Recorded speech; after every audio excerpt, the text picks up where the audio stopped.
Will Smith se ha caracterizado enormemente por sus películas y te aseguro que alguna vez en tu vida has visto a este hombre en alguna película.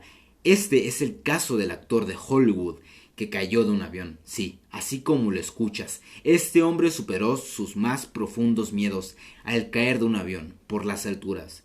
En este caso de éxito, como tú y tus miedos pueden desaparecer, el enemigo más poderoso que tiene el hombre son sus miedos. No importa quién te vea, no importa en el juego del miedo. Los que están abajo quieren verte derrotado y reírse de ti.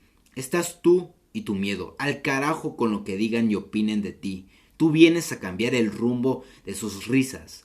Ahora te pregunto, ¿estás listo para saltar de lo más alto?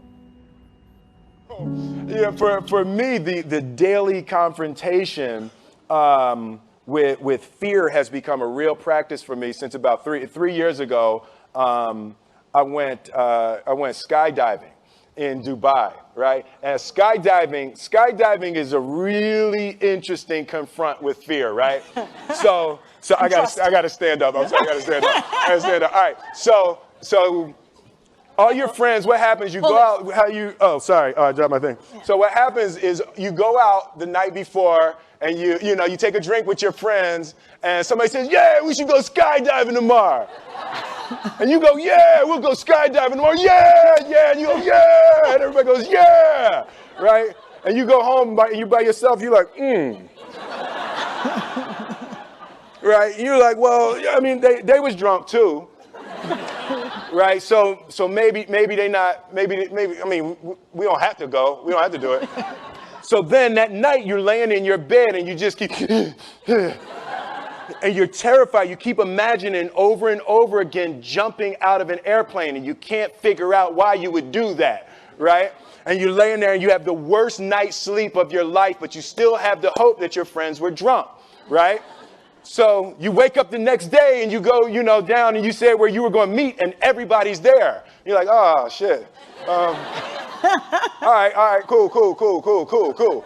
Right? So you get in the van and you don't know that your friends had the same night that you had because they're pretending like they didn't. They're like, yeah, man, my uncle's a Navy SEAL and, this is going to be great. I've been looking forward to this. And you're like, oh, my God. And your stomach is terrible. You can't eat and everything, but you don't want to be the only punk who doesn't jump out of this airplane. So you get there and then you have this safety brief. And you're standing there, and the guys will tell you, well, if the chute doesn't open, what's going to happen is you're doing, well, why the hell, what could happen? That the chute wouldn't open, right? So you do a thing, and what you do is your first jump, you're attached to a guy who is going, he's going to walk you out. So you go, and you get there, and there's an airplane, and nobody's stopping. Everybody's still going. So you get onto the airplane, and you're sitting there, and it's extra because you're sitting on some dude's lap, some stranger. You sitting on his lap, and it's like, you trying to make small talk. Yeah, man. So you be jumping with people all the time, huh? Right? So, and then you just want to make sure, you got kids, right? You got people you need to see, right? You just want to make sure he's serious, right? So you get in there. So everything's normal. So you fly and you go up to 14,000 feet, and you notice there's a light. It's red. And it's yellow and green, right? So right now the light's red. So then you start thinking at some point the light's going to go green, but you don't know what's going to happen, right? And you wait and it goes yellow and the light goes green and somebody opens the door. And in that moment you realize you've never been in a freaking airplane with the door open.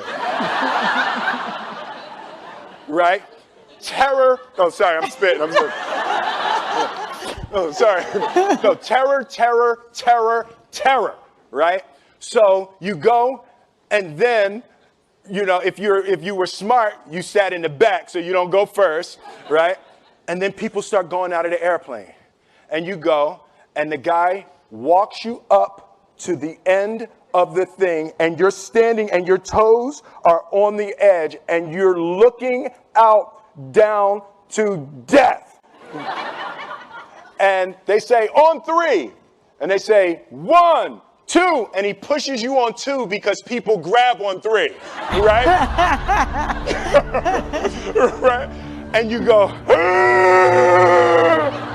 and you fall out of the airplane, And in 1 second, you realize that it's the most blissful experience of your life. You're flying, right? It doesn't feel like falling, right? It's like you actually are kind of held a little bit by the wind, and then you start falling, there's zero fear. You realize that the point of maximum danger is the point of minimum fear. It's bliss. It's bliss. And you're flying.